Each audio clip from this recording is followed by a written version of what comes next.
Okay. All right, we'd like to welcome Jordan Spieth into the interview room. His fifth start at the Sentry Tournament of Champions and his first since 2018. And I know that's been a long gap for you, Jordan, with how much this tournament means to you. Just talk a little bit about being back at Kapalua. Yeah, this is qualifying for this tournament is obviously a number one goal on the year. You want to win on the PGA Tour, and in order to get here, you have to do that. So I've always embraced the opportunity to come down here to Hawaii, and I've had solid success at Kapalua as well. So not only does it turn into a really fun and easy week, given the size of the field and the weather compared to mainland, but it's also an opportunity to get off to a good start to the season, and it's done a lot for me in the past when I've played well at this event to feel like you move up in the FedEx Cup, you start to get into a rhythm as you go and hit the West Coast. Was there a time when you won, or how soon after you won at Valero did it hit you that you'd be coming back to Maui? It was something I thought about during the final round, to be honest, and I had to kind of throw it out of my head because I had thought about it a couple other times during previous events in the season when I had leads on Sunday, and it just adds a little extra to it when it's when you're not take your focus off of just closing out a tournament. So it was something I mentioned, I want to say, within minutes of winning at Valero. And you mentioned your success here. You won in 2016. What is it about this golf course that you love so much? And talk a little bit about your preparations for the week.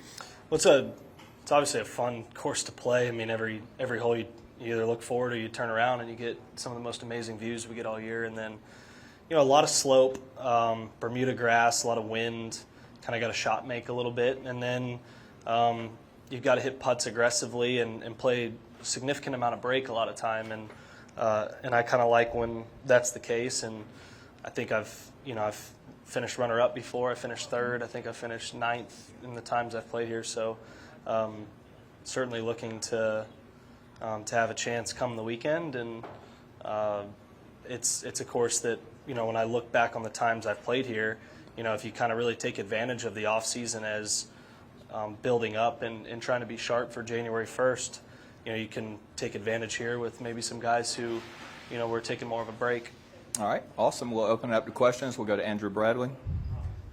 Jordan, just since the last time we kind of talked, we talked to you a couple of days ago, but since we last talked to you in the Bahamas, how fatherhood been, everything at home, how's everything at home kind of through the holidays?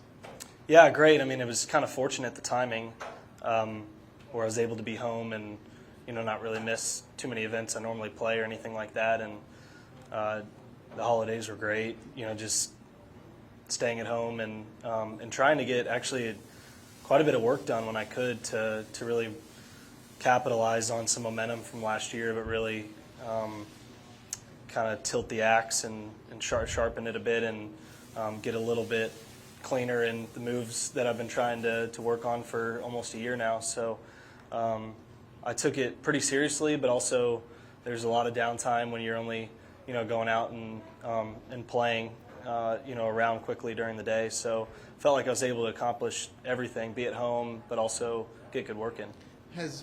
And I know you haven't obviously been a father for very long, but has it helped maybe focus the time you have to work on your game, but also to be at home and being a dad?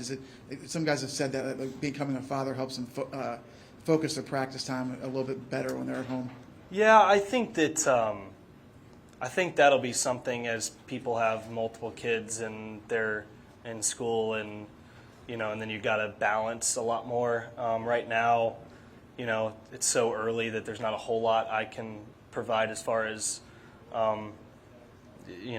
Annie keeps the kid alive essentially. So I help when I can, and for the most part he's still sleeping most of the days, but it's going really well. It's been a lot of fun just in how much things have changed over the last couple months. So I'm excited to see what this year entails, and we plan on traveling together, and should be a fun journey.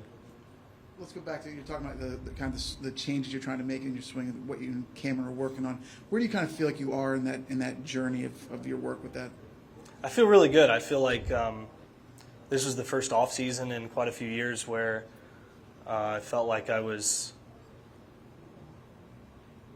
I was very confident each day going out that what I was doing was pushing me to the better. Instead of going out, getting frustrated over a couple days and trying something new, I stuck with the exact same game plan and just tried to continue to sharpen it, like I mentioned. And if I could get 1% better each day, I went out with the idea that was very feasible, given I wouldn't be second guessing anything, and instead felt very confident in what I was working on and what the final product is. So, it's getting there. It feels, better than it has, all last year. And it'll just be about kind of getting out and playing and making adjustments from there. Because, when you're on the range or you're playing at home, it's a little different than when you get, the pins that we get tucked and just shots you got to trust and stuff like that. So, and then scoring, just getting out and scoring. So I'm excited to kind of get into this season and see if I can improve on last year. We could all guess. What's the biggest thing that you are working on in your swing? Like, what would you say is the biggest key in trying to make these transitions? I'm honestly just trying to kind of get back to my DNA. I got away from that and, swinging in front of my body and just there's a lot of specifics, I guess, but I'm really just kind of looking back to, my DNA from, high school, college, into the first few years on tour, and really just trying to map stuff to there, recognizing that your body changes and not everything's going to overlap. But as far as the big components, really being able to get through the ball, committed through the ball,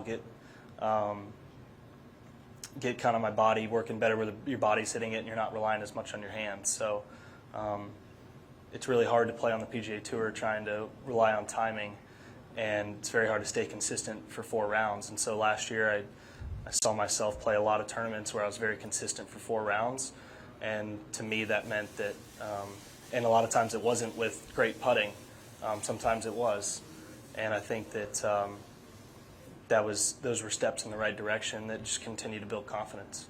If you were to sit here a year ago, where would you have said like your confidence level was in your game to where you say they were now? Quite a bit different from a year ago at this time when I was waiting to watch this tournament again. Very, very different. All right. These Rachel? questions are on behalf of Doug Ferguson with the Associated Press. Do you see the Saudi threat as a disruption or something that ultimately will benefit golf? Well, I think certainly it's a threat to the PGA Tour. I think as a player overall, it'll benefit in that I think that the changes that have come from the PGA Tour have been modernized in a way to that may or may not have come about if it weren't there. So I think as for us players on the PGA Tour, I think that so far, it's been something that has kind of helped the PGA Tour sit and say, hey, where can we look to satisfy our membership and potentially make some changes going forward that where there are some similarities potentially to a league like that, but while maintaining kind of the integrity, the 501c6 category that the PGA Tour has, and I think that going forward, I guess we'll have to see. But for me to sit here and I can only say from my point of view, I think that it's been beneficial to the players to have competition, and I think the Tour would say that they probably feel that they're in a better position going forward by having to sit back and kind of take a look at things and make some changes. Do you think there's any chance they'll use the 9T for number 3 and the 3T for number 9? The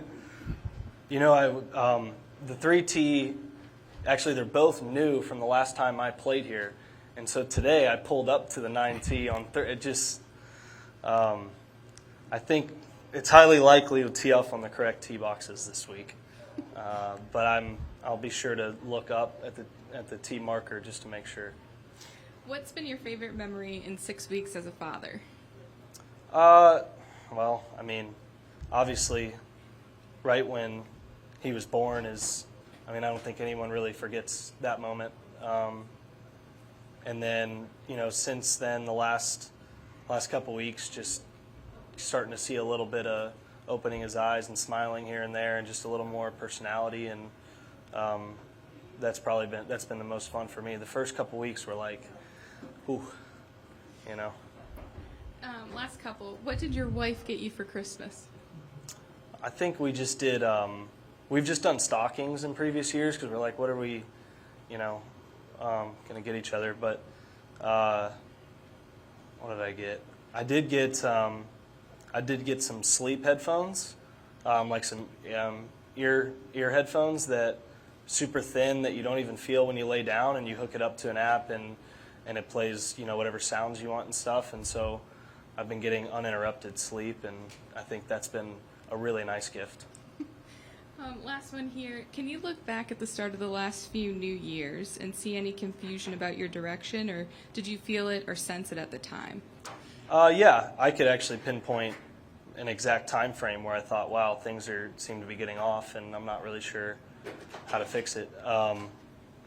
And then there was just, you know, a couple years of just misdirection, I think, and then I can also pinpoint the exact time frame where I really felt like I started to turn around and go the right direction. So it's interesting, and I hope that I can just continue on the trend I'm on. I really thought last year if you told me what last year was going to be at this time last year, I would have said, you know, I'm obviously very pleased, but I can also look back and say, I really wish I had won three or four events, given the amount of times I had a chance on Sunday. So and it was just, you know, just trying to be a little bit sharper, scoring clubs and just misses being a little tighter, and just making a few more putts on Sunday, and stuff I've done in the past, just trying to get back to where when in those positions I can capitalize more often this year.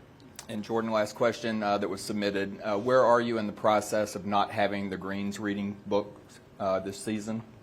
You know, we've never had them at Augusta, and I seem to find myself in a really good space on the greens there, really feeling putts. I'm one that's used it because why wouldn't you use them? More for a reference point, and a lot of times more for speed than trying to dial in an aim point situation or a line. So I'm perfectly fine with the changes. I think that, you know, to me, putting, you have to read it right, you have to put a stroke on it, and you have to have it hit it with the right speed. And I thought with the green reading materials, it took one of those three skills, you know, away from it. And I think that it's a skill that I would say is an advantage of mine, and so I'm excited to see, you know, what it can mean as far as strokes gained compared to the field on the greens. All right, good stuff. Jordan, welcome back to Kapalua. Play well Thanks. this week. Appreciate it.